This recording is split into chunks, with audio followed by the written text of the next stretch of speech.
Bien,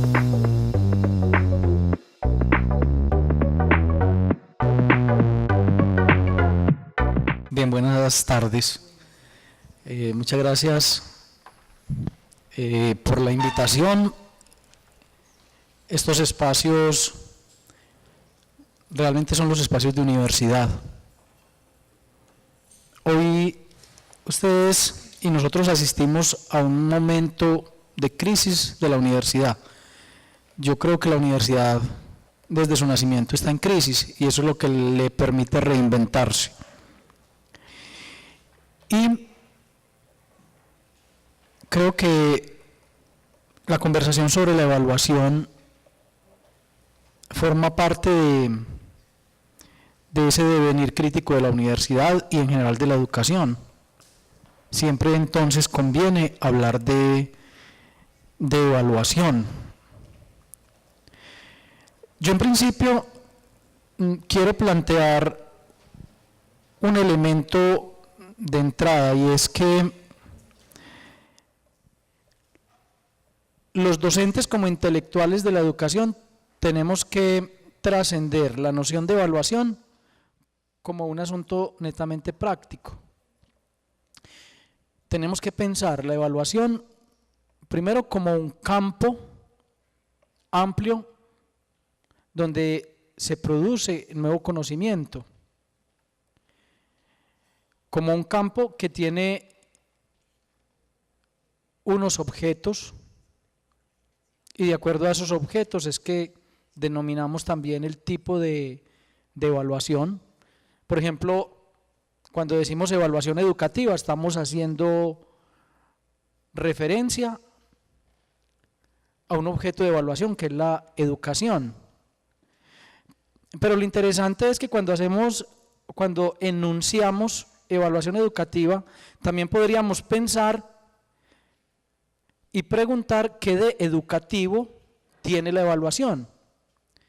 Estamos ubicando la evaluación como el sustantivo y educativa como una característica, como un adjetivo. Entonces allí tendríamos que preguntar qué de educativo tiene la evaluación.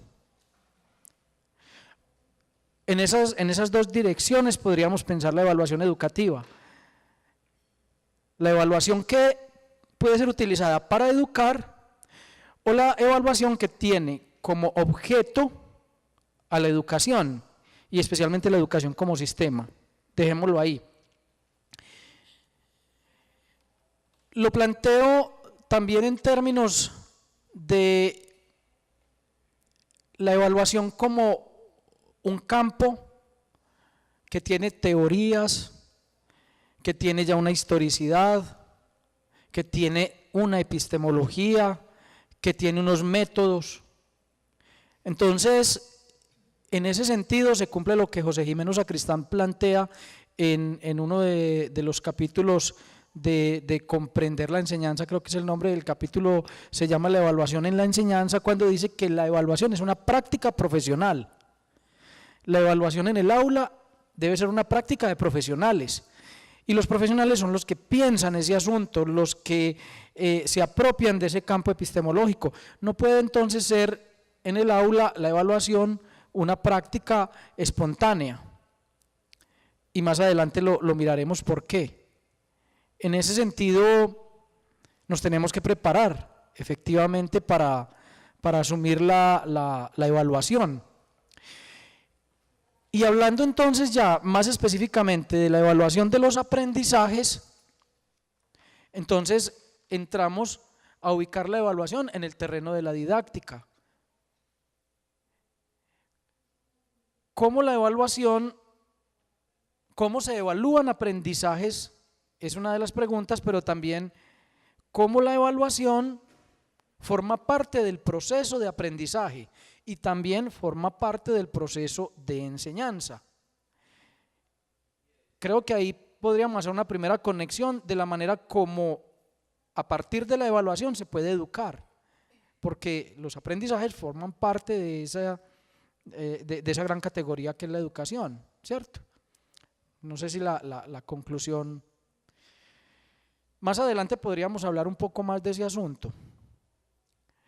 Y para dejar acá y que las compañeras puedan también presentarse, yo quiero hacer una observación crítica al texto, al documento.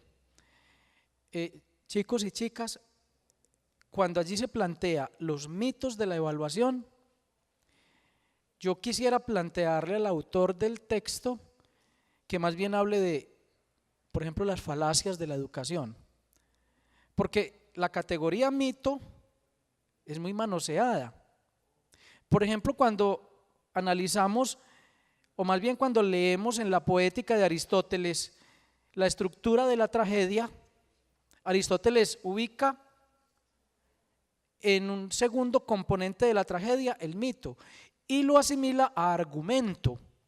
Entonces nosotros, a través de la historia, por nuestras condiciones paradigmáticas, le hemos dado o hemos sesgado el sentido de mito y tenemos que recuperar el sentido original de mito. El sentido original no era el de falacia, no era el de error, es una connotación posterior. Entonces podríamos más bien, y sería el primer enunciado allí, hablar de falacias de la evaluación, de equívocos de la evaluación, de vacíos de la evaluación. La categoría mito, entonces allí habría que revisarla a la luz de lo que los griegos pensaban por mito. Plantea, entre otros, el profesor Germán, ¿qué de lo educativo tiene la evaluación?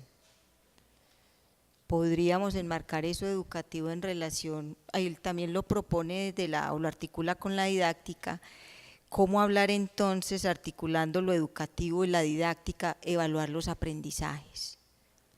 Bueno, antes de pasar al interrogante, ¿qué de formativo tiene la evaluación y qué tiene que ver con el aprendizaje? También quería, como a manera de presentación, compartir lo que a mi juicio he logrado como asimilar de este proceso. Y es que hablar de evaluación es, en mi opinión, hablar de un terreno bastante árido, movedizo, difícil de tratar, en tanto atraviesa diferentes esferas, entre ellas atraviesa una esfera ideológica, política, social, cultural, ética, por no mencionarlas todas. Entonces, sigo diciendo, es un asunto complejo. Cuando vemos los teóricos y muy importantes que nos dicen de diferentes formas de evaluar, entonces nos dicen la formativa, la formadora, nos hablan de la integral, de la auténtica. Yo me cuestiono, sí, muy importante todo eso, pero es que cuando decimos evaluación, y en este caso evaluación de los aprendizajes, saltan a la vista otra cantidad de interrogantes, y es, si hablamos de evaluación de los aprendizajes, ¿desde qué óptica o desde qué perspectiva estamos pensando el aprendizaje?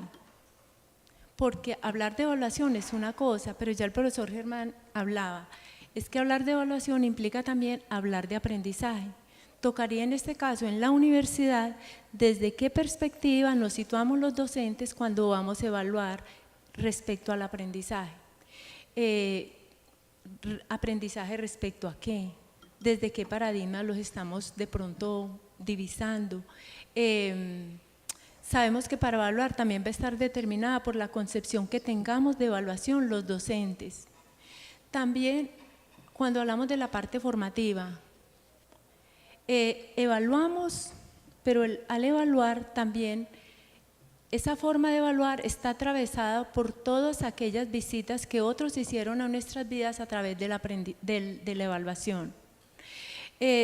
Comúnmente se dice que uno hace lo que hicieron con uno y no lo que dicen otros. Es decir, en la medida en que esas evaluaciones nos hayan afectado de una u de otra manera, también nos lleva a pensar de qué forma evaluamos, que estemos quizás en la forma como evaluamos reflejando aquello que otros hicieron con nosotros en determinado momento. En ese mismo orden, pienso yo, ¿cuándo se vuelve formativa? en el asunto de cuándo es formativa la evaluación. En lo que he logrado rastrear, pues no mucho, pero por ejemplo Méndez, Pastor, entre otros, porque son bastanticos los que hablan de la evaluación, se habla de que la evaluación será formativa en tanto los resultados de una prueba lleven al docente a redireccionar la enseñanza en función de los resultados de la prueba. Cuando la evaluación se convierte cuyos resultados van a redireccionar la enseñanza, sí pasa a ser un asunto de carácter formativo. Aparece la otra categoría, formadora. ¿Cuándo es formadora? ¿Cuándo sería? Yo sí me atrevo a decir que para ser formadora vamos a demorar todavía mucho más. Y es cuando el estudiante logre incorporar los procesos de aprendizaje, pero sin temor a una evaluación, a una calificación, porque es que también hay otro asunto y es que me imagino que también se va a tocar acá, y es la diferencia entre calificar y evaluar. Tocaría en este paréntesis decir, ¿nosotros evaluamos o calificamos? Porque la evaluación de por sí tiene un carácter formativo, pero la calificación no. En este caso sería, ¿evaluamos o calificamos? Entonces, es formativa cuando el estudiante adquiere cierto grado de autonomía al aprender, cuando es capaz de revisar cómo aprendo, dónde tuve las mayores dificultades y qué apuestas tengo que hacer para mejorarlas. En ese sentido, entonces, la enseñanza de la cual anunció el profesor Germán se convertiría en una ayuda asistida. Entonces, miremos, la evaluación formativa, ¿cierto? Cuando a mí me ayuda el resultado a redireccionar la enseñanza. Y la formadora, cuando el estudiante ya ha adquirido mayor autonomía en qué es aprender y qué necesito para aprender más y mejor. Igualmente también toca aquí otras aristas y encontramos teóricos y muchos, por no mencionarlos pues aquí para no hacer como muy extensa la intervención, y ¿qué sabe el estudiante de lo que le va a enseñar? Una cosa es qué sabe el estudiante de lo que le voy a enseñar, pero todavía más profundo es saber qué sabe el estudiante, pero cómo aprendió ese estudiante eso que sabe de lo que le voy a enseñar.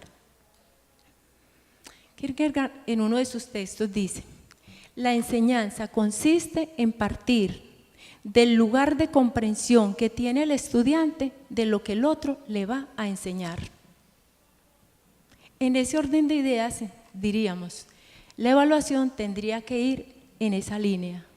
Luego, no podemos hablar, en mi opinión, de evaluación sin hablar de enseñanza y de aprendizaje, porque son dos cosas que aunque aparentemente se dice que van unidas, no siempre que enseño me garantiza que el otro aprendió.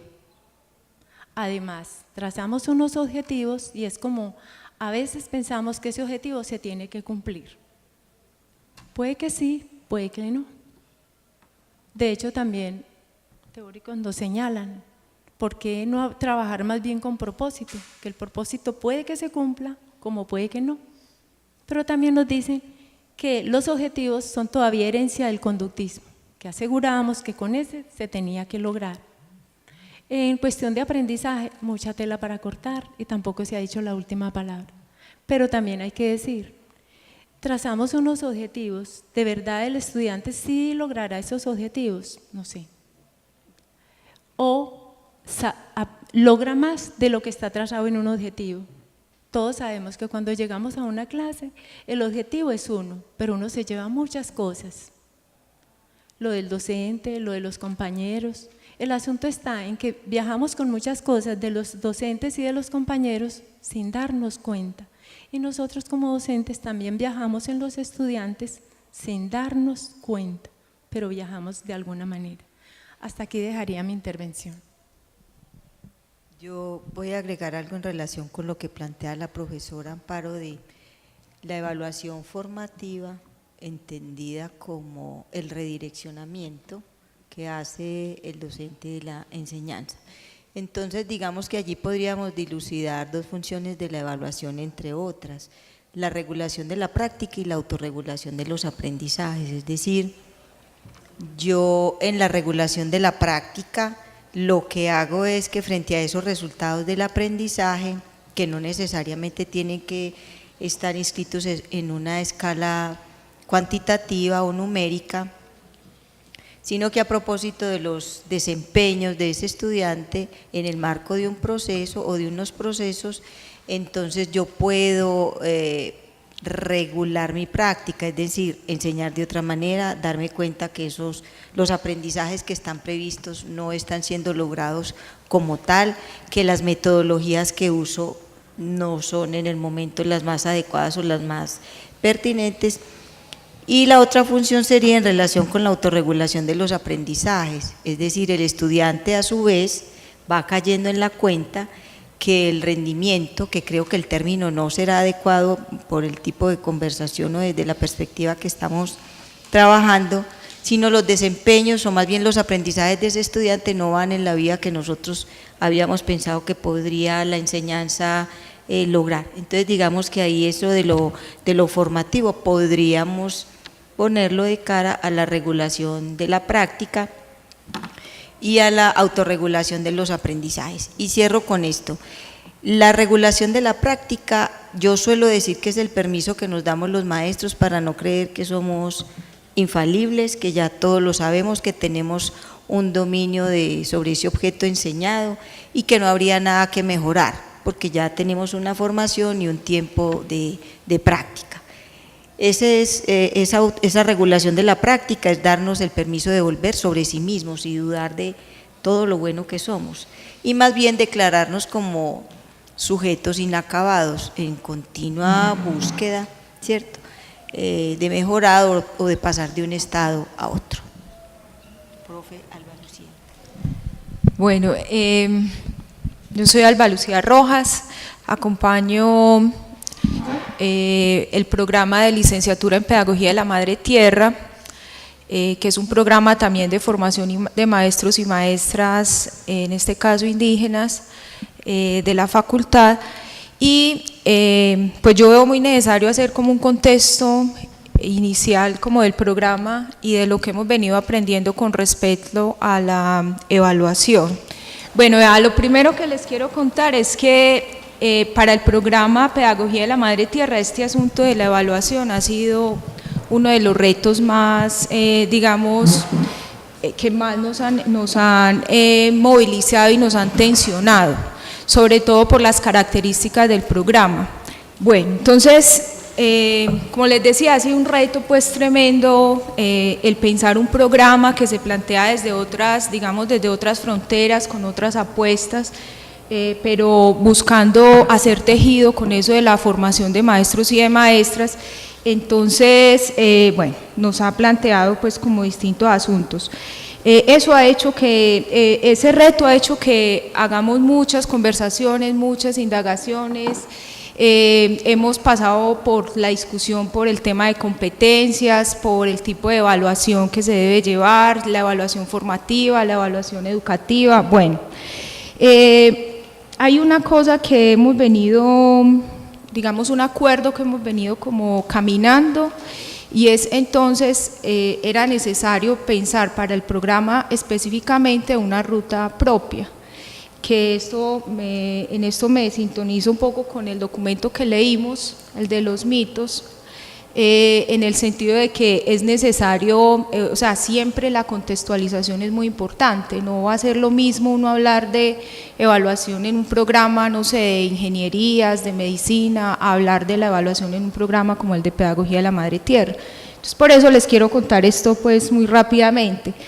El programa Madre Tierra es un programa que es de formación profesional, pero tiene una apuesta, digamos, política, cultural y ética muy clara, y es que busca transformar situaciones, digamos, difíciles, de marginación, de opresión que han vivido muchas comunidades, y entre ellas pues las comunidades indígenas.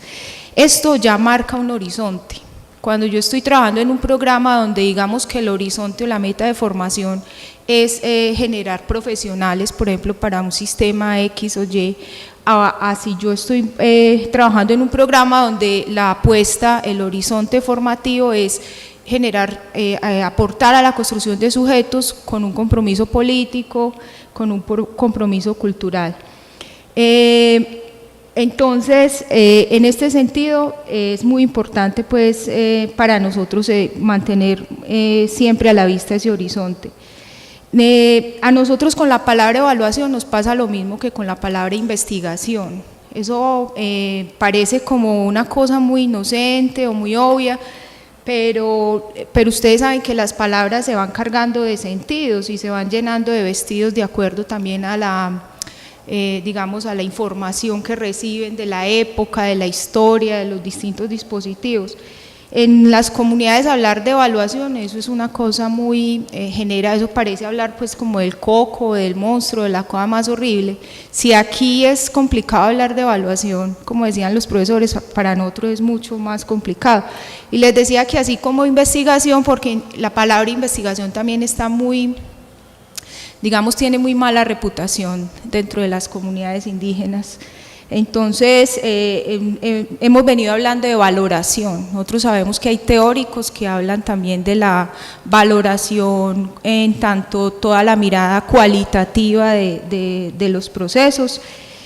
Y digamos que a nosotros pues nos ayuda un poco como a mover esa palabra, esa historia con esa palabra específicamente, aunque en la práctica en sí pues vamos a mirar cómo funciona esto. Por supuesto que todo este cambio como en la comprensión nos tiene que llevar a una evaluación pues no de tipo punitivo, que ha sido lo que más se ha cuestionado o digamos en lo que más se fundamenta la más mala fama de esa palabra evaluación en las comunidades, lo punitivo y lo dicotómico o el estereotipo que genera esa palabra de que el que es bueno es el que tiene una nota alta y el que es malo es el que tiene una nota baja, o sea, esa dicotomía que genera el sistema de los buenos y de los malos es algo pues que también problematizamos. Para nosotros la evaluación de proceso, como plantean también algunos teóricos, es muy importante, o sea, la evaluación es un proceso, no es un momento específico del proceso, sino que conlleva todo el proceso y eso lo vamos tejiendo a medida pues que vamos avanzando el plan de estudio. Pues nosotros hablamos de que nosotros en relación con esto de que no es punitiva la valoración, generamos un ambiente, un contexto donde donde procuramos que se entienda de que no se pierde, no es que se pierda cuando se hacen observaciones o se tiene una calificación baja, sino que pues hace parte justo del proceso. Eso nos genera una tensión permanente con el relativismo, con el todo vale, que a veces también pareciera que cuando trabajamos propuestas de evaluación alternativa, pareciera entonces de que entonces no hubiera rigor. No es que no haya rigor, sino que estamos cambiándole un poco el sentido a lo que se ha venido pues como entendiendo desde las comunidades. Entonces, en este sentido, la evaluación es un proceso que conlleva como varios ejes, como decía la profesora, en el caso del programa de Madre Tierra, para nosotros el eje académico, el eje administrativo y el eje político es fundamental. Y aquí, por ejemplo, también planteamos una distancia con lo que plantea el autor, y es que la evaluación no es individual o no es solamente el binomio estudiante-maestro, sino que es una relación compleja, donde la comunidad, donde la historia tiene que ver mucho también con este proceso. Entonces, la dimensión administrativa nosotros la entendemos como un puente de negociación intercultural, en el sentido de que estamos dentro de una institución que hace parte del Estado, que opera a través de unas lógicas y que es necesario entrar a conversar, entrar a negociar con esas lógicas. Entonces hay unos elementos que nosotros identificamos acá que digamos hace parte de esa negociación. Una de ellas es el sistema Mares. El sistema Mares no admite valoración o no admite no admite evaluación cualitativa. Ustedes saben que el reporte de notas es 5, 4, 3, 4,2, 1, ¿no es cierto? Entonces, ¿cómo hacemos eso? Allí ponemos, digamos, cumplimos, nos articulamos a ese requisito, a ese criterio, pero para nosotros no es el único proceso, digamos, de evaluación que se lleva a valoración. Bueno, en la dimensión académica es donde básicamente trabajamos toda la parte de avance, de regulación, de autorregulación, como decía la profesora, de las capacidades o de lo que le llaman en otros programas como las competencias que debemos ir adquiriendo o ir dinamizando o ir potenciando como maestros y maestras en formación. Por supuesto que hay unas capacidades y habilidades en nuestro caso que es importante ir tejiendo en ese proceso, ir mirando cómo va el camino, la construcción de esa, digamos, de ese sentido. Bueno, todo esto hace parte de la dimensión académica y por supuesto en la dimensión política está todo esto que les planteaba de la necesidad de tener muy claro este horizonte donde quede, donde entendamos para qué nos estamos formando, para qué estamos aprendiendo lo que estamos aprendiendo. Porque lo que hemos visto un poco es que ese para qué pues se nos diluye mucho en lo que nos plantean la lógica contemporánea pues del mercado laboral. Entonces eso se nos suele olvidar mucho y estamos permanentemente pues como en ese tejido. Les decía que hay una construcción colectiva donde llegamos a 3 criterios que trabajamos. Nosotros le aprendimos a la profesora Marta Lorena, yo no sé si ustedes se han encontrado con ella por ahí, que ella ya se jubiló, ya se egresó. La profe nos decía que era muy importante en cualquier proceso de evaluación, sobre todo uno saber sobre qué lo estaban evaluando y uno participar de la construcción de esos criterios. Entonces, estos 3 criterios que tenemos acá son una construcción colectiva, como les decía, donde estamos estudiantes, donde están líderes, lideresas, personas de la organización y donde estamos por supuesto los maestros y las maestras que acompañamos. ¿Qué dijimos en un momento? Vean, necesitamos establecer, como bien dice el documento, unos indicadores como de seguimiento, ¿no es cierto? Porque tampoco es que no vamos a evaluar y no vamos a mirar. Entonces hablamos, para nosotros la coherencia, el criterio de la coherencia es muy importante y es un criterio que se nos hace muy difícil, por ejemplo, valorarlo de manera individual. A cada criterio le establecimos unos elementos que nosotros le llamamos como indicadores que nos permiten ir haciendo esa, sobre todo, traducción al sistema Mares. Aunque nosotros en los informes finales de cada semestre generamos un informe casi que por cada estudiante donde estamos dando como el avance de cada uno de estos criterios.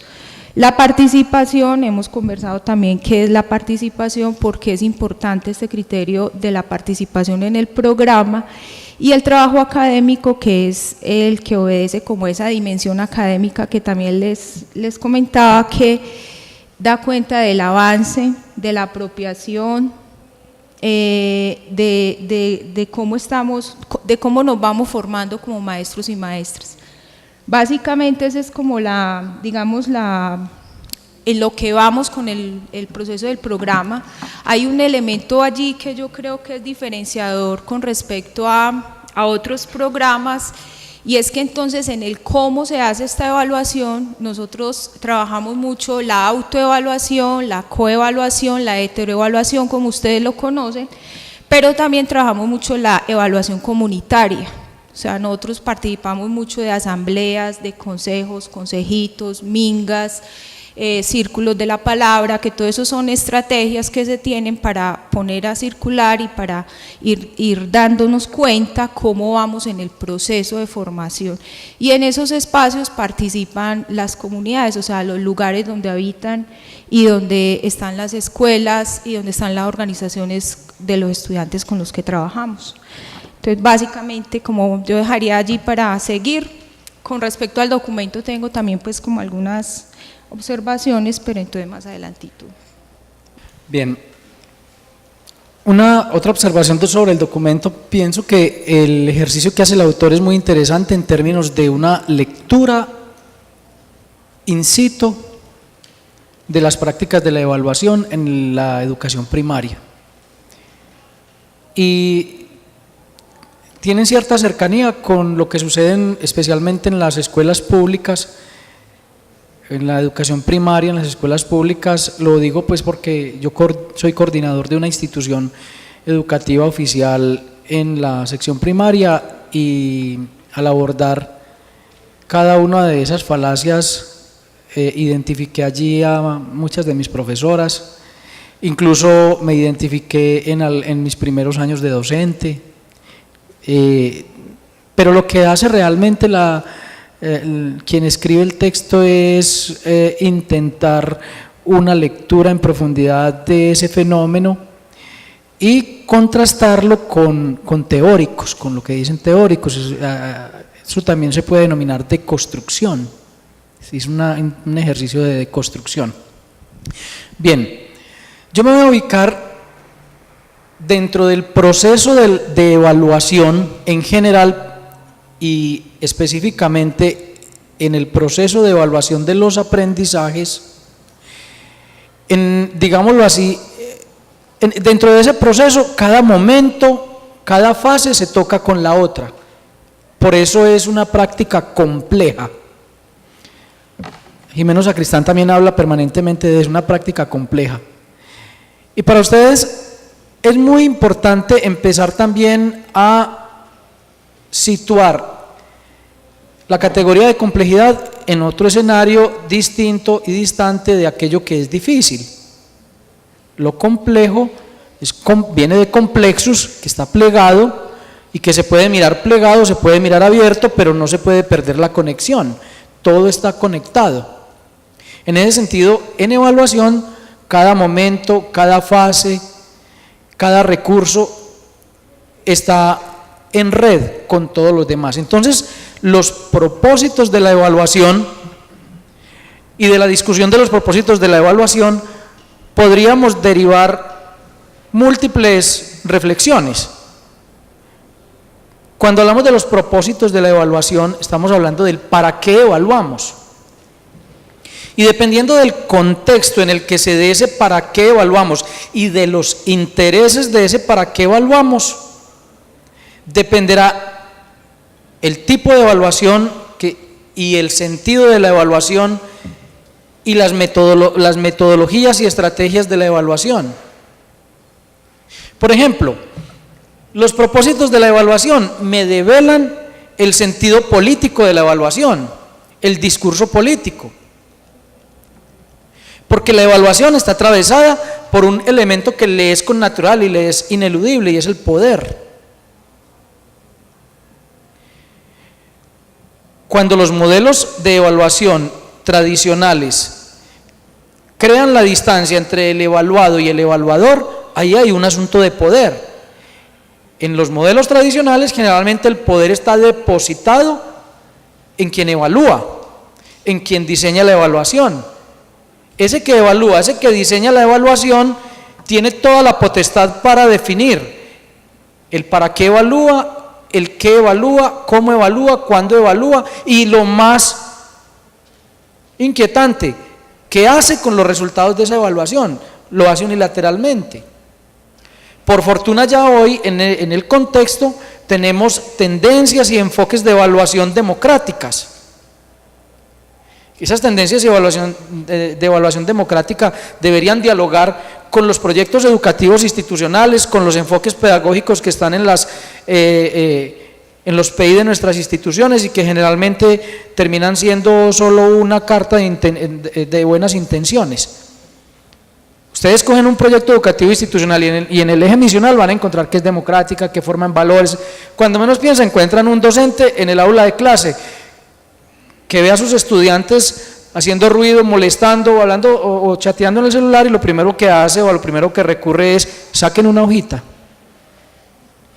Ese es un uso unilateral de la evaluación en el que se evidencia que el poder está definido por la verticalidad, pero la evaluación democrática, autores importantísimos, McDonald, Robert Stake, han planteado que la evaluación democrática se da cuando ese poder es compartido, es horizontal, cuando está mediado por los acuerdos.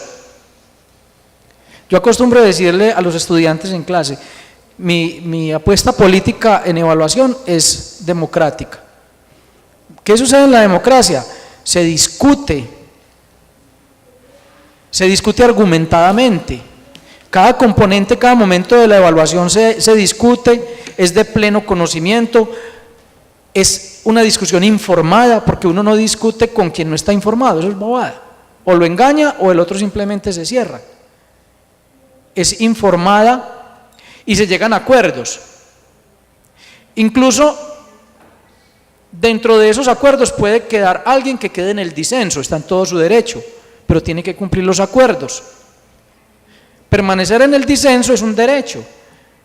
Gánese el favor del resto de la audiencia con sus argumentos y llegará el momento en que su argumento se impondrá por su solidez. Entonces, en evaluación, el que se evalúa en un enfoque democrático debe ser de pleno conocimiento. El que se evalúa corresponde a el objeto a evaluar. Y ahí es cuando la autora, bueno, no recuerdo bien si lo plantea, pero es muy común entre los docentes que cuando entregan un instrumento de evaluación, allí aparece un enunciado o aparece un tópico que no fue trabajado en clase. Sucede mucho a los docentes. Y ahí viene el otro asunto ético, que ese también forma parte del discurso, de los discursos de la evaluación. Es qué tan ético es que yo vaya a evaluar algo que no he enseñado y algo que el otro no ha aprendido. Entonces, la evaluación requiere que la generalidad de quienes van a ser evaluados tengan claridad sobre el objeto a evaluar. En este caso, los aprendizajes. Entonces, ese concepto de aprendizajes tendría que estar muy claro. ¿Cuáles son los aprendizajes de los niños en la escuela, de los jóvenes en la escuela? ¿Qué es un aprendizaje? ¿Qué aprenden?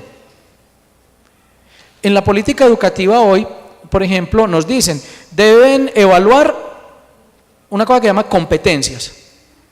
Y esas competencias están estandarizadas, las podemos encontrar en los estándares curriculares de competencias de cada una de las áreas. Pero ¿qué finalmente vendrá a ser eso de competencias? Entonces nos dicen, las competencias se evidencian en los saberes o conocimientos adquiridos, las habilidades o capacidades para desempeñarse con esos conocimientos y la actitud frente a esos conocimientos y frente a los demás. Entonces nos dicen, evalúe saberes, evalúe habilidades, desempeños y evalúe actitudes. Todo el asunto ético. Y cada uno de esos asuntos es demasiado complejo. Entonces, retornando al asunto de los propósitos, en el contexto mundial marcado por el neoliberalismo, donde tenemos un modelo económico de mercado que le exige a la educación también tener un modelo educativo de mercado. ¿Qué es un modelo educativo de mercado? Aquel que forma o aquel que prepara jóvenes y estudiantes básicamente para dos cosas, para la producción y para el consumo. Entonces hacen unos diseños de estándares de competencias que los docentes replicamos y que los docentes tenemos que evaluar e incluso la manera como evaluamos los docentes ni siquiera es tenida en cuenta, sino que la que marca el paradigma es la evaluación externa que hacen agencias nacionales e internacionales.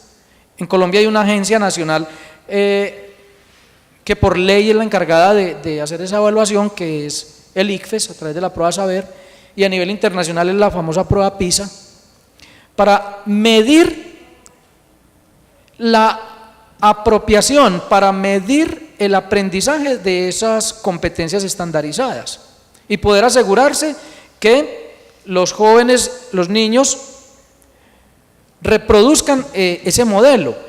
Entonces hay una aspiración, un interés político del modelo macroeconómico hacia el rendimiento, porque también es un modelo competitivo. Digamos que entonces no son dos, son tres: producción, consumo y competencia, competir. Entonces competimos en el aula de clase y a través de esa competencia nos estratifican, y es la evaluación la que termina haciendo ese proceso de estratificación. En el aula se estratifica, en la universidad se estratifica, en la sociedad se estratifica. Es una manera de estratificar y a eso lo llaman calidad. Quien más alto quede en esa escala de rendimiento está mejor estratificado supuestamente. Pero ahí hay un propósito general de la evaluación, pero la evaluación formativa necesariamente tiene otro propósito, es la humanización. La evaluación formativa no puede estar orientada a formar personas que compitan, a clasificar, a estratificar, a medir rendimientos, a ubicar en un ranking, o a que usted obtenga un certificado o la institución, sino que debe estar orientada a la humanización. Por eso es enfocada al mejoramiento. En el documento, en el texto se planteaba que muchos docentes se quedan con la primera impresión, la primera evaluación, y que no dan oportunidades. Tomo distancia de ese concepto usado por el autor del texto. En educación, la educación misma es una oportunidad, y el docente no tiene por qué dar oportunidades. El docente lo que tiene que garantizar es ambientes propicios y adecuados. Porque es que si decimos que damos oportunidad, casi que estamos considerando al otro como un indefenso, o como una persona, o como alguien incapaz. Entonces, qué pecado, pobrecito, démosle. No, es que le debemos ofrecer otras estrategias para que logre el propósito, para que mejore. Por eso la evaluación formativa está enfocada al mejoramiento continuo. Y mucho más desde el ideal. Yo siempre lo he dicho, no habría necesidad de hacer evaluación externa si en algún momento incorporáramos a nuestras vidas el concepto de la autoevaluación en perspectiva de autonomía y autorregulación. Entonces, en ese escenario, la escuela no debe ser competitiva, la escuela debe ser un espacio de solidaridad, de colaboración. Esas capacidades sociales, como lo dice Marta Nussbaum, deberían estar ahí para todos y entre todos las deberíamos alcanzar. Repito, y con esto cierro esta parte, los propósitos de la evaluación formativa deben estar orientados hacia la humanización. Por eso hay una diferencia también con la evaluación estandarizada y con la evaluación orientada hacia el ranking, y es que en la evaluación orientada hacia el ranking, el medio es el sujeto y el fin es la técnica o el instrumento, la prueba. La prueba está por encima del sujeto. En la evaluación formativa, la prueba, la estrategia, la herramienta es el medio y el fin es ese ser humano. Profe, qué pena. Bueno, voy a tomar prestado unos asunticos del profesor Germán. Voy a volver un poquito cuando el profesor Germán habla de que el estudiante conozca de qué se le va a evaluar. Esa parte de que conozca de qué se le va a evaluar está precisamente en lo que él ya también, a lo que él también aludió, y es a la evaluación formativa. En este orden de ideas, yo trataría de situarme en el programa, asignatura o curso. Cuando se diseña un programa, asignatura o curso, estos parten de unos objetivos. como quien dice, qué es lo que se pretende, ojalá, o propósitos, qué es lo que se pretende hacer con ese curso, qué es lo que ese curso conlleva como eslabón a la formación de ese nuevo profesional, en este caso de la universidad. Me estoy situando en el plano universitario. Entonces, estar pensando en que, repito, un programa se diseña pensando primero en los objetivos, objetivos que conllevan a decir o a construir los eslabones con los cuales va a contribuir a la formación de ese profesional en cualquiera de las disciplinas. Al partir de unos objetivos tendrá entonces presente unos ejes temáticos. Esos ejes temáticos también estarán atravesados por unos objetivos específicos de estos ejes temáticos.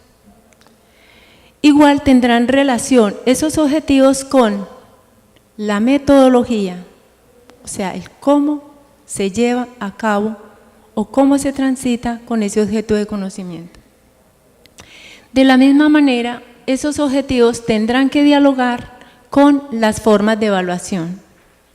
Y en las formas de evaluación nos encontramos de manera así como más sucinta, evaluación conceptual, evaluación de conceptos, evaluación de procedimientos y evaluación de actitudes. Aquí cuando decimos que él conozca, efectivamente él tiene que conocer el programa. Cuando el profesor Germán decía, y se les pregunta de algo que no se les enseñó. El asunto de la ética es un asunto bastante polémico en la enseñanza, en la evaluación y en el aprendizaje, por no decir que en todo. Quiero compartir una experiencia que tuve visitando instituciones de calidad. Se dio un asunto muy singular. Un profesor está en noveno y le dicen que le van a dar un grupo de sexto. El profesor no acepta el grupo de sexto al principio no lo acepta. Entonces, bueno, se negoció algo y dijo, quedó con el séptimo. Listo. Los estudiantes empiezan a perder. Es agosto. Y me preguntaron qué hacer ahí. Los planes, lo que él escribía en todo, daba igual. Todo figuraba igual. Se nos ocurrió tomar un cuaderno de notas de los estudiantes más avesados, esos que escriben la hora, que hacen el recorder. Efectivamente, estaba dando la matemática de noveno. Eso, ¿se imaginan que se siente en un agosto dando matemáticas de noveno? Pero en lo que consignaba estaba todo lo de séptimo. Eso a mí me impactó de verdad mucho. ¿Qué va a pasar con estos estudiantes? Es agosto. Yo dije, es la institución la que tiene que responder, pero no son los estudiantes los que tienen ahora que, ¿cierto?, que llevar la peor consecuencia. Bueno, entonces eso como para mirar el asunto de lo ético. Y así por el estilo, uno de todo no se da cuenta, pero muchas otras cosas siguen pasando y uno dice, ¿hasta qué punto esto? Siguiendo en la línea de los objetivos procedimentales, conceptuales y actitudinales, el profesor también aludió hace un ratico al modelo macroeconómico. Desde Confucio, citado por el universitólogo Alfonso Borrero, él decía, hay educación para lo ordinario y educación para lo superior. Lo que cuestiona ahora es a qué tipo de educación en la universidad se le está apostando con esto de modelo macroeconómico. ¿Es a un modelo de educación o más claramente algo formativo o es algo meramente instrumental?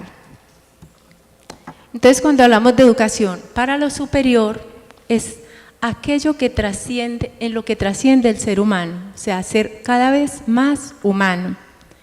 Ninguno nace humano como tal, pero es un asunto que hay que irlo, como quien dice, conquistando minuto a minuto, momento a momento, en la relación con los otros semejantes. Entonces, cuando decimos educación para lo ordinario, es cuando se prepara a un universitario solo para ejercer una profesión. Y educación para lo superior, cuando se tiene en cuenta que ese sujeto tiene como condición ser cada vez más humano. Y para ello se tendrán que acudir a metodologías de carácter colectivo, de interacción, movidos desde luego por un objeto de conocimiento que es el que hace presencia en un aula de clase. Otro aspecto importante es, cuando decimos que el estudiante tiene que saber, eso estaría en la formativa. Y en la formadora, sigo insistiendo, es cuando el estudiante, además de que hace procesos de autonomía, pues de autorregulación, él participa tanto en el diseño del programa como en el de los procesos de evaluación y de la metodología. Entonces, por eso digo yo, de la formadora estamos todavía mucho más distantes. Y en la formativa también estamos distantes. Me atrevo a decir algo. El hecho de trabajar autoevaluación y coevaluación, en algunos cursos yo me hago muchas preguntas al respecto. ¿Estamos los docentes y los estudiantes preparados para procesos de autoevaluación cuando hemos estado permeados del número? Y de pronto yo voy a poner en la nota que me hace falta y estamos tocando aspectos muy áridos. Y ahora, creo que hay una diapositiva donde están. Ahora también diríamos, ¿hasta qué punto ese asunto de la calificación deja por lado el fenómeno del aprendizaje por quedarnos de pronto en el número, más que evaluación, en la calificación, más que en la evaluación, en la calificación? Entonces a menudo se ve, sí, a menudo vemos cómo pareciera que la oportunidad, ahí sí viene una oportunidad que me dieron de ponerme una calificación. Yo me pongo un número porque sé que con ese número ya eso me vale tanto, ¿cierto? Y con eso hago el cómputo y ya me dio, ¿cierto? Entonces pareciera que el asunto está ahora en lo cuantitativo, que me dé. Hablaba con unos rectores de unos colegios en estos días y me decían, mira, estos colegios nunca los había visto, estos estudiantes no los había visto tan listos a la calculadora. Ellos son, con esto yo no, con 2 décimas yo paso, con solo que me dé 2,98, ya con eso. Entonces, este asunto de la calificación pareciera que va opacando el asunto del aprendizaje. De paso, comparto algo literario. Estoy con unos estudiantes, ellos son de matemáticas y van en cálculo 3, me parece que era, en todo caso. Alguien va mal y él le dice, a mí también me dio brega cuando pasé por ahí. Y yo le dije, cuénteme pues cómo es que ustedes están trabajando. Yo, pero bueno, pasamos cálculo 1. Cuando llegamos a cálculo 2 tenemos que trasnochar para repasar cálculo 1. Y yo le dije, ¿cómo? Sí, pero ustedes lo pasaron. Profe, uno lo pasa, pero no lo aprende, literal. O sea, lo importante fue que pasé por la calificación, pero no, yo no retuve eso. Entonces, cuando ya estamos en cálculo 2, trasnochamos para aprender cálculo 1 para poder entender el cálculo 2. Todos esos asuntos a uno lo llevan a repensar, pero pasaron ¿para dónde? Pero ese es el número. Bueno, acá traíamos entonces este asunto de la evaluación. De manera muy sucinta y muy comprimida, la evaluación la tenemos que mirar rápidamente en estas vertientes. Evaluación institucional. Ejerce una influencia muy grande en la evaluación institucional. Dígase de la universidad o diga de cualquiera de las otras. En la institucional estaría el proceso de autoevaluación que hacen las instituciones, el de acreditación inclusive, pero también encontramos la evaluación de los docentes, o sea, la de desempeño. y también la que hacen los estudiantes, pero al mismo tiempo está la del aprendizaje. Aquí hay otro asunto también en tensión. ¿Cómo evalúa un estudiante al docente? Escuchaba a un grupo de estudiantes que me decían, yo evalúo, si veo que me está calificando bien, lo evalúo bien, y si no, lo evalúo mal. Cualquiera entró y dijo, no, a mí me puso tanto, espérate y verás, yo voy a ver cómo lo evalúo. Entonces, ¿a qué se llama evaluación? ¿Cierto? Miren el número, cómo sigue permeando y cómo aleja de lo que es de aprendizaje. O sea, si me puso alto, yo le pongo alto, pero si yo perdí o está bajito, también. Entonces, miren que de evaluación, lo decía yo al comienzo de la reflexión, es un asunto complejo, árido, difícil de tratar, porque atraviesa todas las esferas del ser humano.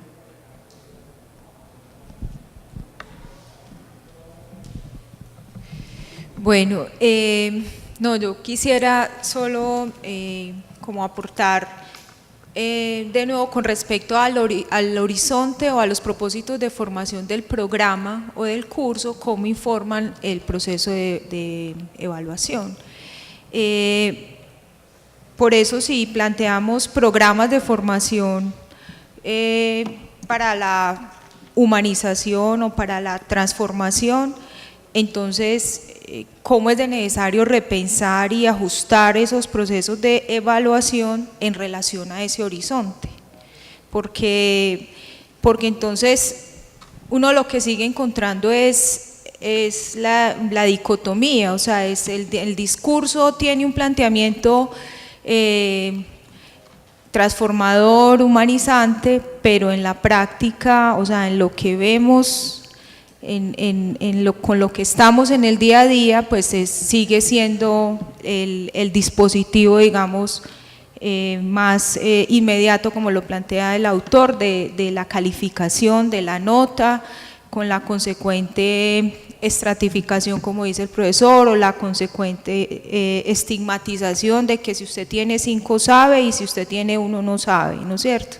Entonces yo sí creo que hay una necesidad de ser un poco más coherentes con este asunto de la evaluación. Yo no soy experta en la evaluación, pero he vivido en mi trayectoria escolar he vivido todos esos dispositivos desde el preescolar hasta el doctorado y me doy cuenta un poco como de eso, ¿no es cierto? Desde la propia experiencia y también desde el proceso de formación, que sigue estando muy dicotomizada y sigue estando muy distante, digamos, la política, el sentido, la apuesta de la práctica concreta, de la práctica en sí. En ese sentido sí creo que apostarle como a la coherencia y al riesgo también, porque el autor lo decía, suele ser cómodo usar el formato. Las pruebas es un ejemplo de esa comodidad, ¿no es cierto? El examen final o el examen parcial, y pensar que ese examen me va a dar cuenta de ese proceso, en eso nos acomodamos muchos docentes, ¿no es cierto? Entonces, ¿cómo nos problematizamos allí? Yo me estaba preguntando, una de las apuestas que tiene el programa de Pedagogía de la Madre Tierra es pensar, no enseñar a pensar, porque nosotros inclusive nos cuestionamos eso de si enseñamos algo. O sea, en realidad enseñamos o nos acompañamos en un momento con unas preguntas, con unos ejes que dinamizan y donde todos aprendemos, más que enseñar. Pero entonces si la apuesta es porque nos movilicemos desde el pensamiento, nos movilicemos también desde la voluntad de ser y de hacer desde otros sentidos, cómo se evalúa, cómo se acompaña un proceso en ese sentido. Para Madre Tierra, pensando eso, hemos venido llegando también aprendiendo de los maestros y las maestras ancestrales como hilos que nos permiten ir caminando en esa problematización. el hilo del silencio, el hilo de la observación, el hilo de la escucha, el hilo del tejido y el hilo de la palabra dulce, como hilos que permiten ir caminando ese camino en coherencia en esa construcción. Cómo valorar, cómo calificar el silencio, cómo valorar, cómo calificar la escucha, el tejido, es digamos, el planteamiento, el reto que tenemos, ¿no es cierto? No sé si tengan algo más que decir al respecto. Amparo, ¿usted se va a despedir o va a decir otra cosa?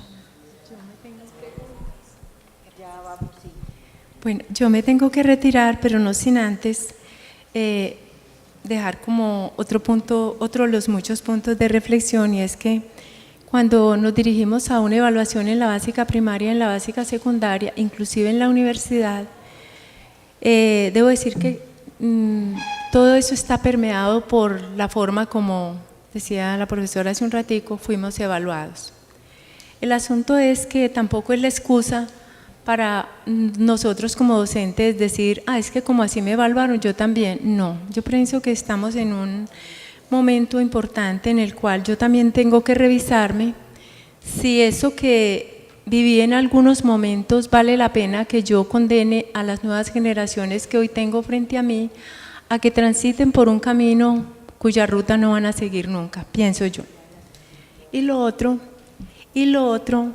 es cómo entender o cómo llegar a comprender que toda vez que yo evalúo a un estudiante, estoy evaluando mi forma de enseñar. Dicho de otra manera, enseñanza, aprendizaje y evaluación conviven permanentemente. El asunto es que, en mi opinión, hemos negado esos nexos que los han consolidado. Entonces, evaluar el aprendizaje es de alguna manera evaluar la forma como yo también estoy enseñando. De paso quedan entonces unas preguntas acá. De la evaluación como calificación a la evaluación como aprendizaje, preguntaría, ¿desde qué perspectiva de aprendizaje se evalúa? Lo decíamos al comienzo. ¿Cómo sé que evalúo aprendizajes?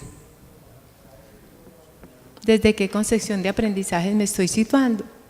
¿Y en qué se corresponden las nuevas tendencias de la evaluación con las demandas del sistema educativo actual?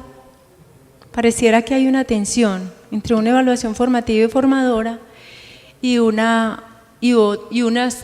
yo diría que no son nuevas tendencias, porque desde principios del siglo pasado, cuando estaba más en boga el positivismo y derivado del positivismo el conductismo, nacieron las pruebas estandarizadas. Cuando por primera vez se midió la inteligencia, sí, recordemos a Francisco Galton, quien fue el pariente de Charles Darwin y fue quien por primera vez, quien fue el primero en diseñar test para medir la inteligencia, y de ahí en adelante el aprendizaje y las pruebas estandarizadas. Entonces ahora cuando nos vienen las pruebas estandarizadas con diferentes nombres, pareciera que trajeron algo nuevo, pero hay teóricos que dicen, parece que estamos asistiendo a un neoconductismo, pruebas estandarizadas para todo, y como vimos al principio, la imagen, ¿cierto?, lo dice todo. O sea, unas pruebas estandarizadas para todos, sin mirar el contexto, la cultura y la singularidad de los sujetos evaluados. En este sentido, entonces, parece que se le da mayor importancia ¿a qué? Al número o a la calificación que al aprendizaje como tal. Muchas gracias, fue muy importante haber compartido con ustedes. Gracias, profesora Amparo. Yo quiero anotar algo antes de pasar a las preguntas. La dinámica con las mismas es que vamos a rotar el micrófono y desde allá hacen la pregunta quienes estén interesados en hacerla. Ahorita mencionaban algo en relación con la autoevaluación y pareciera ser que esa autoevaluación que sirve de comodín para obtener o trabajar para la nota que hace falta y no quedarse reprobando, Yo estoy de acuerdo en que si no hay una cultura de la autoevaluación, los estudiantes pueden usar la calculadora para saber cuánto les hace falta y con base en ese número o en esa cantidad que les hace falta, trabajen. Estoy de acuerdo. ¿Por qué? Porque si no hay precisamente una cultura de la autoevaluación que se instala en el autorreconocimiento y en la autovaloración de los desempeños, pues un número puede servir para salvar el curso. Eso querrá decir que no es que, para mí, no es que los estudiantes sean amañados, que sean perezosos. Yo lo que pienso es que los estudiantes juegan al juego que uno plantea. Entonces, si no hay una cultura de autoevaluación, pues el juego es que la nota que se requiera, pues trabajamos para esa nota, ¿cierto? Entonces, no es un problema del sistema como tal, es un problema de cómo nosotros llevamos a la práctica la evaluación. Lo otro es en relación con las pruebas estandarizadas. Se fue mi compañera, pero no vamos a hablar mal de ella. Ni mucho menos. Es en relación con lo que planteaba de las pruebas estandarizadas que se plantean hoy como algo nuevo cuando hace tanto llevamos tramitando cómo cuantificar lo que nosotros sabemos y las pruebas estandarizadas son una prueba de ello. Yo diría que las pruebas estandarizadas hacen parte de toda la estrategia que tiene el Sistema Nacional de Evaluación en cabeza del ICFES para cumplir con unos indicadores. Frente a eso yo no tengo ningún problema que midan. A mí lo que sí me llama la atención o en lo que creería que deberíamos centrarnos es en esa evaluación, es en la relación enseñanza-evaluación. Amparo ahorita decía, no hemos dimensionado que cuando uno evalúa, ¿cierto? También se está evaluando uno, evalúa los aprendizajes de un otro, evalúa los desempeños de un otro, también está evaluando los desempeños de uno como maestro, como docente. Entonces, la pregunta por qué se enseña o cómo se enseña no es una pregunta que hoy, por ejemplo, a nosotros los maestros nos ponga en una discusión, ni en un parangón de qué enseñar o cómo enseñar. La pregunta que hoy nos cuestiona a nosotros, que nos llama la atención y que nos disloca un poco del lugar de la enseñanza para ponerla en relación con la evaluación, es cómo están aprendiendo los otros, de manera que todas esas estrategias de enseñanza de las que hablaba hace poco, un rato, el profesor Germán, lo que propicien es poner en el otro en un choque cognitivo o en jaque o en un desconcierto o lo disloque en relación con lo que sabe o con lo que cree saber, con lo que cree haber aprendido, y más bien él se posicione frente a esa propuesta didáctica que tiene el profesor o la estrategia de cómo yo puedo responder a esa estrategia que se me plantea a partir de las capacidades que yo tengo. En ese sentido, yo me uno a la propuesta que tiene Germán de mirar lo de las competencias en dos sentidos, o desde la globalización que nos hace ser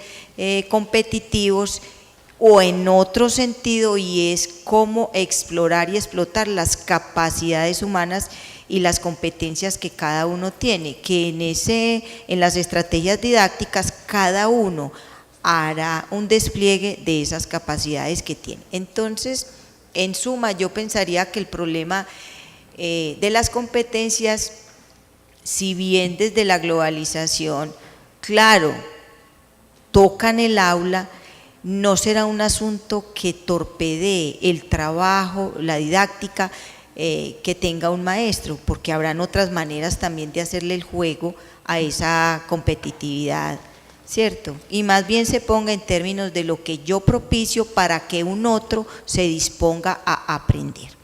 Bueno, Germán.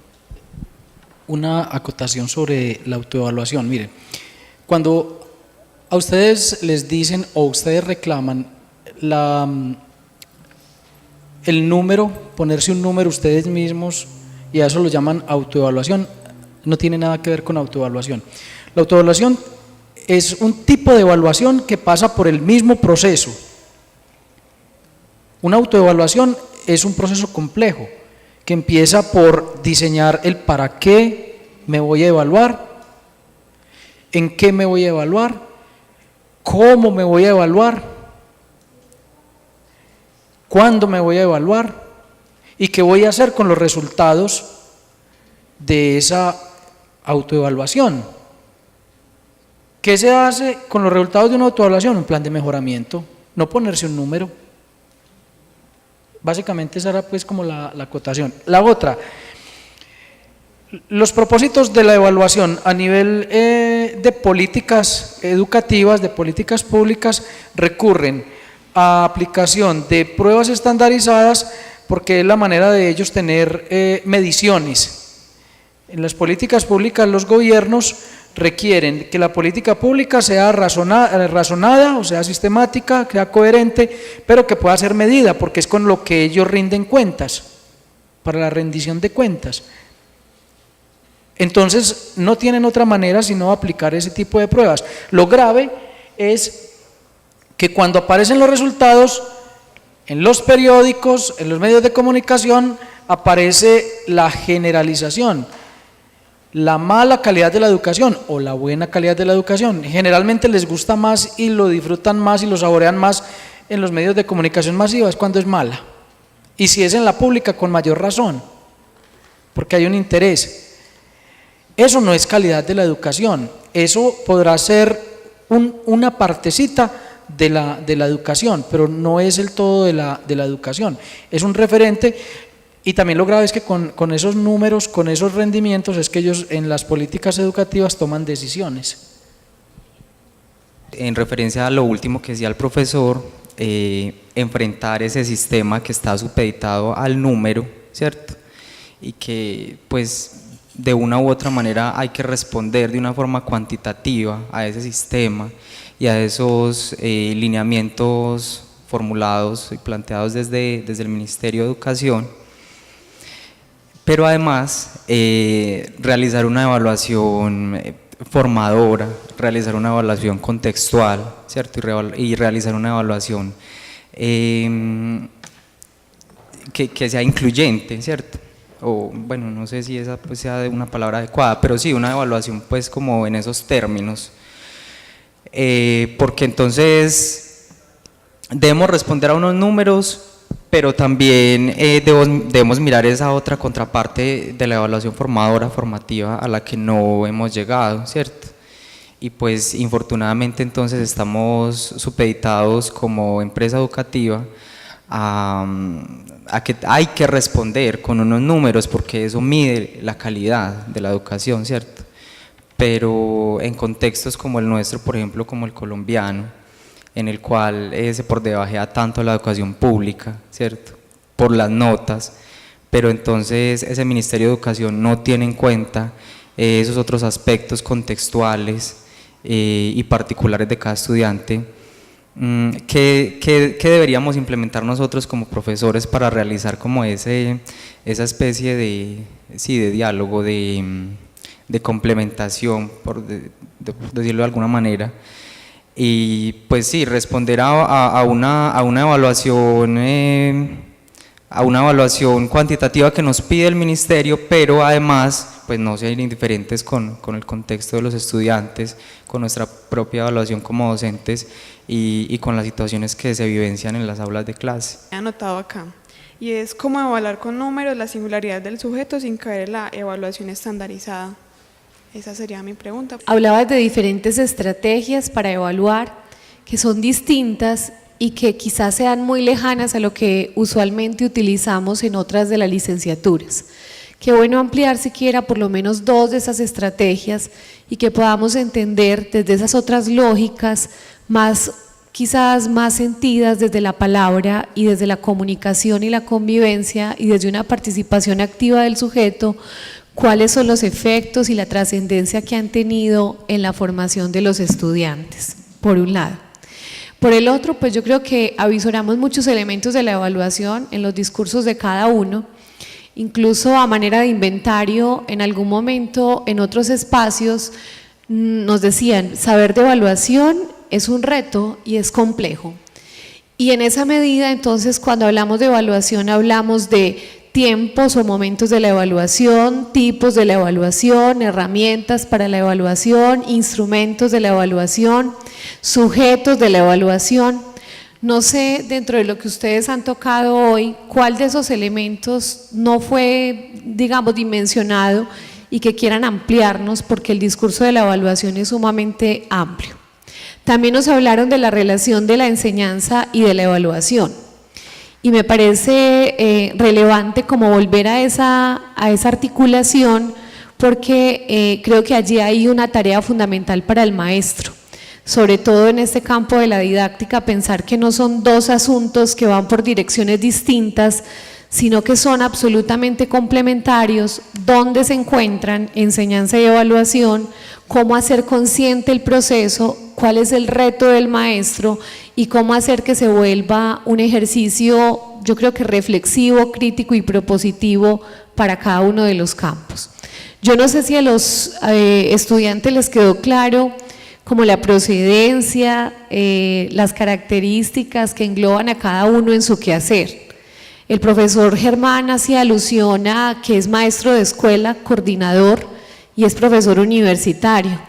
Y creo que es importante no hablar de los títulos, como bien lo dijo la profesora Gloria Beatriz, pero sí hablar de los lugares desde donde nos paramos para pronunciar un discurso, porque eso también nos hace identificar cómo es un maestro que se está pensando en una educación primaria versus una educación universitaria y, por ejemplo, en esos dos contextos, en qué convergen y en qué son diferentes asuntos propios de la evaluación.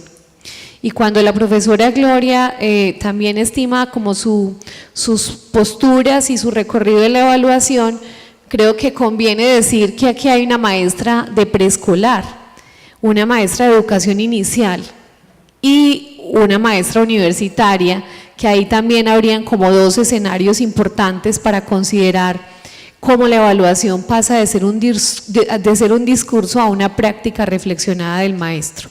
Entonces, de todo lo que dijo, ahora yo sé que la profe va a decir que es muy ambicioso para la tesis doctoral, pero me gustaría que recogiéramos esos asuntos para poder ir cerrando la conversación en esas últimas aportaciones que nos puedan realizar.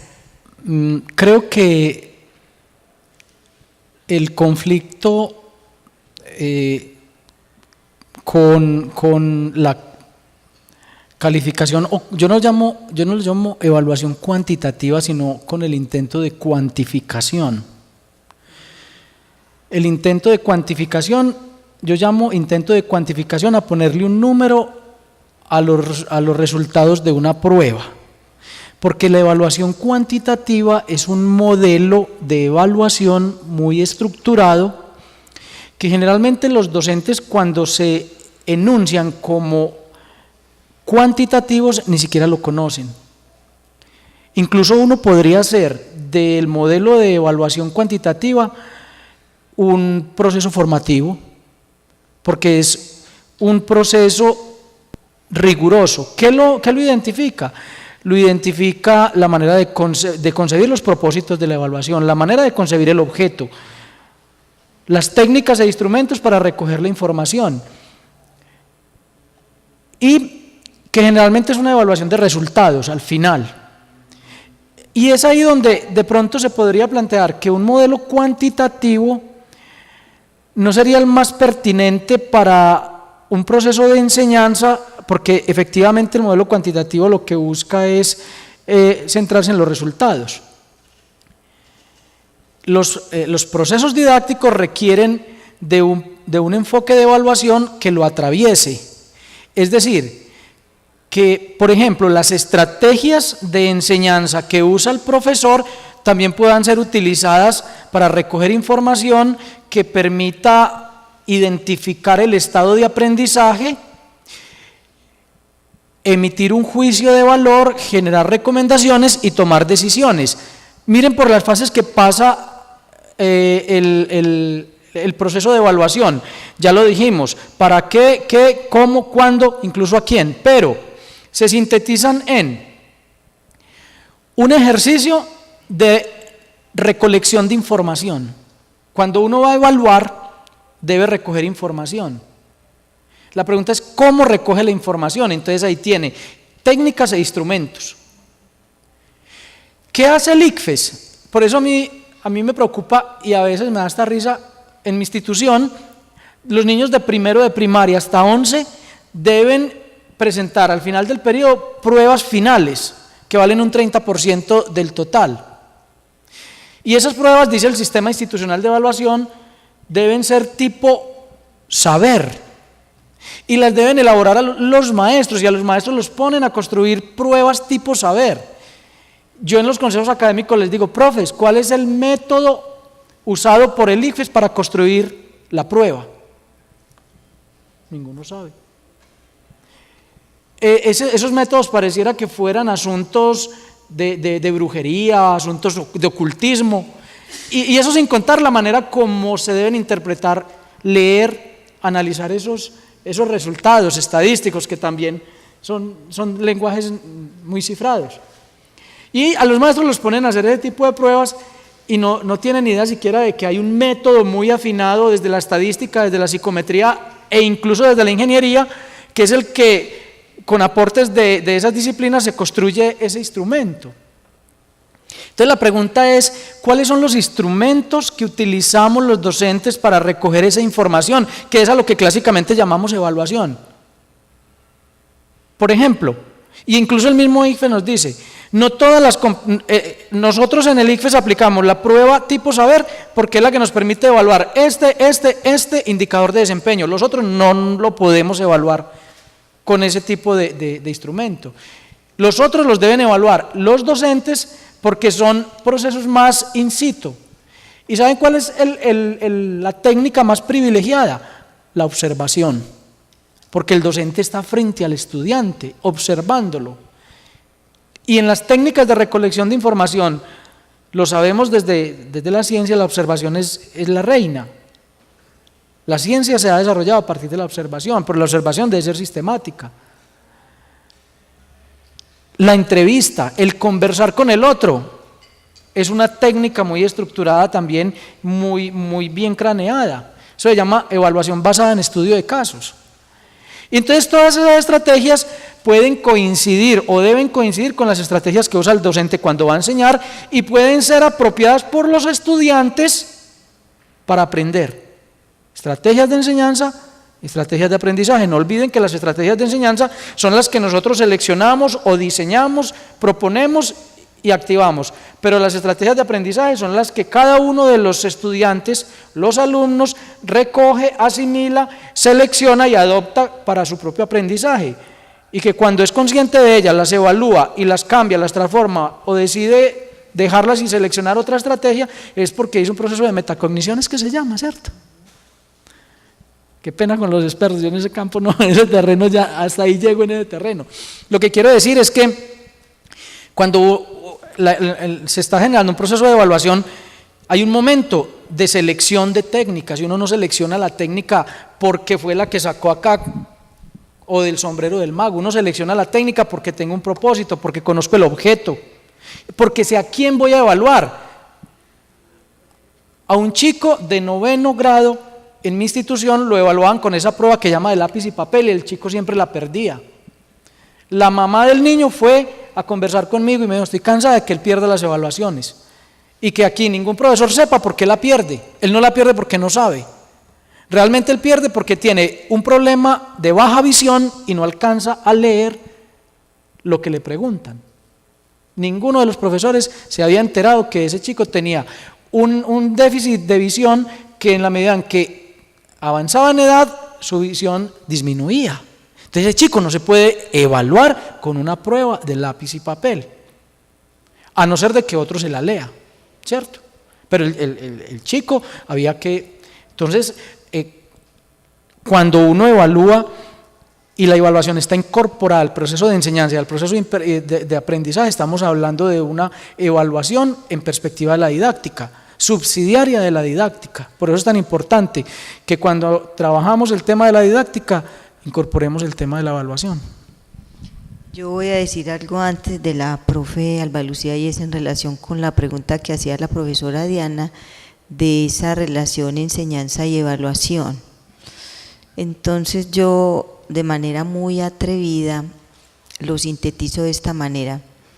Cuando un docente se pregunta por qué deben aprender los estudiantes, que ya Germán decía, los EBC o los estándares básicos de competencias y los DBA que hacen el puente para que lo aprendan, eso para el maestro no se convierte en un problema porque aunque los EBC, los estándares básicos de competencia, no hablan de contenidos, ¿cierto? No dicen cuál es el contenido que usted debe enseñar, digamos que es una carta importante a partir de la cual el maestro puede identificar o seleccionar o inventar o crear cuáles serían los contenidos o los conocimientos a enseñar.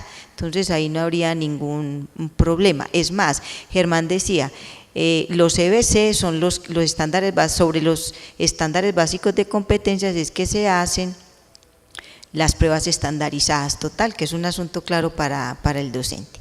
Y en relación con la evaluación, eso que enseñamos y cómo lo evaluamos, la pregunta sería, o la ruta más bien, o el trazo sería, ¿qué debo enseñar?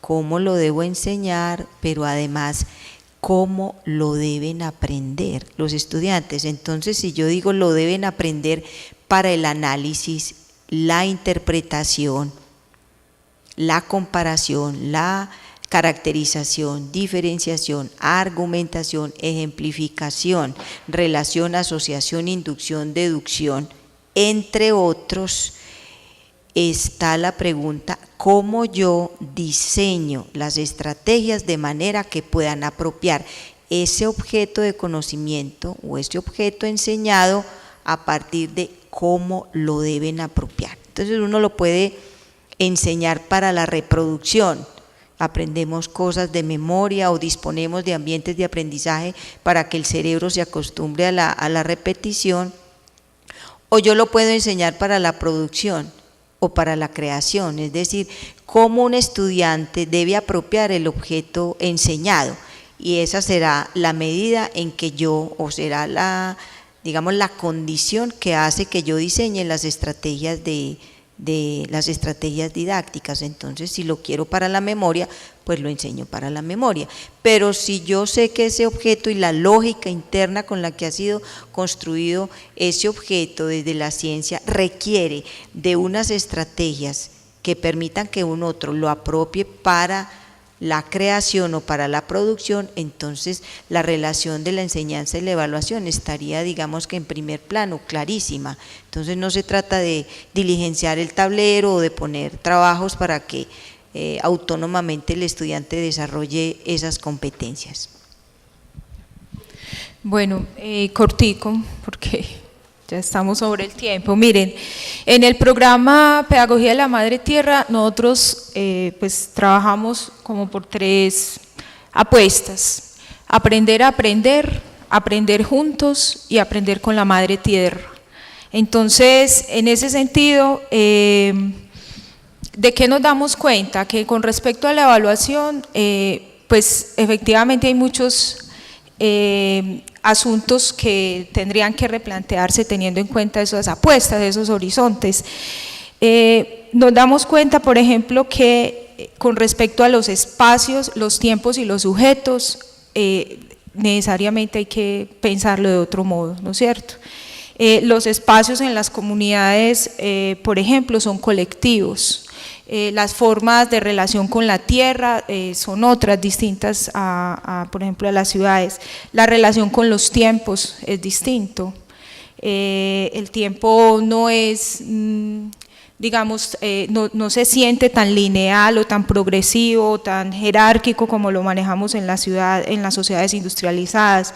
Y la relación entre sujetos también es distinta. Entonces, tratando de mover y de problematizar esa relación con los espacios, los tiempos y los sujetos, y pensando en estrategias, es que allegamos o resignificamos espacios que ancestralmente han estado en las comunidades, porque pues sabemos que ha habido sabiduría, ha habido conocimiento, inclusive ha habido y hay desarrollos epistémicos dentro de las comunidades originarias, de los pueblos originarios. Entonces, por ejemplo, uno de las estrategias que utilizamos mucho justamente también para activar la oralidad y activar otros lenguajes, digamos, diferentes al hegemónico en la academia, que es el silábico alfabético y castellano en este caso.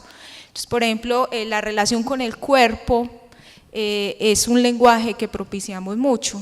Nos damos cuenta, por ejemplo, en las comunidades en Vera, cómo el modo de decir y de expresar, de sentir a través del cuerpo es de una fluidez y de una potencia que casi que usted puede leer en esos cuerpos, en esa apuesta que ellos hacen, cómo están viviendo, cómo están sintiendo ese proceso, esa apropiación que se quiere.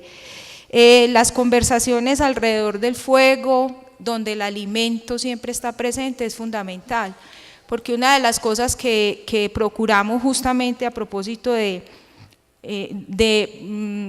problematizar esa relación con los espacios y los tiempos, o sea, nos llama la atención esos exámenes donde nos ponen a analizar un caso sentados en una silla, donde ese caso aparece muy abstracto para estas comunidades, para estas personas. Entonces, en las comunidades, para nosotros la universidad está en las comunidades, o sea, el ambiente de aprendizaje, los problemas, los casos que trabajamos, muchas están ahí en las mismas comunidades. Entonces, no tenemos que darles un papel y analice tal caso y cómo lo resolvería, sino, a ver, vamos a caminar el río, vamos a mirar de dónde estamos tomando el agua que estamos tomando, que estamos consumiendo, cómo está ese caudal del agua, dónde se está contaminando, y a través de ese recorrido, por ejemplo, podemos ir dándonos cuenta también de esa apropiación y de ese proceso, del acompañamiento de ese proceso. Entonces hay distintos, yo creo que lo principal en el programa es problematizar eso que les digo de los espacios, los tiempos y los sujetos, que en el caso de nosotros no es un sujeto individual, nosotros miramos siempre al estudiante en una relación consigo mismo, con su familia, su entorno inmediato y con su comunidad, que eso tiene que cambiar también la visión de cómo acompaño y de cómo valoro ese proceso. Bueno, muchas gracias. Entonces, buena tarde y les agradecemos la presencia. Que estén muy bien.